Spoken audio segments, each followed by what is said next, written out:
أهلا وسهلا بيكم. في حاجات كتير في الدنيا ممكن تسرق راحتك ونومك، بس أنا جاي أكلمكم النهاردة عن 3 أخطاء بنعملها بإيدينا، ولو ما خدتش بالك منها مش هتعرف تنام مرتاح البال أبدا. أول حاجة تأجيل التوبة والاعتذار. بصراحة كده مفيش حاجة بتخلي النوم يطير من عينك زي لما تكون عامل حاجة غلط في حق حد أو حاجة غلط في حق نفسك وربنا. بتفضل الحكاية دي زي الشوكة اللي بتوجعك طول الليل. اوعى تفتكر انك لما تأجل انك تعتذر لحد ظلمته أو انك تصلح غلطتك ان ده هينسيك. لا خالص، طول ما ضميرك صاحي هيفضل يفكرك بالدين اللي عليك.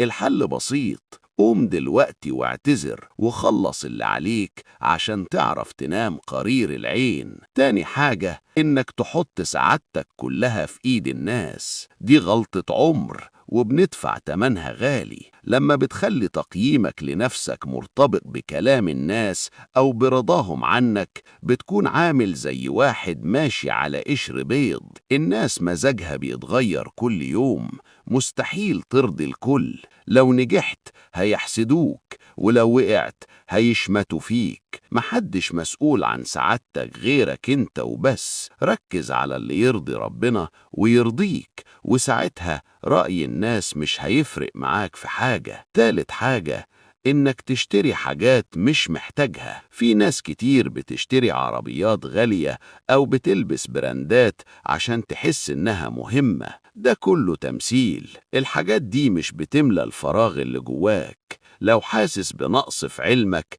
اتعلم، لو حاسس بنقص في علاقتك بولادك اقعد معاهم. ما تحاولش تشتري الاحترام الناس بالفلوس.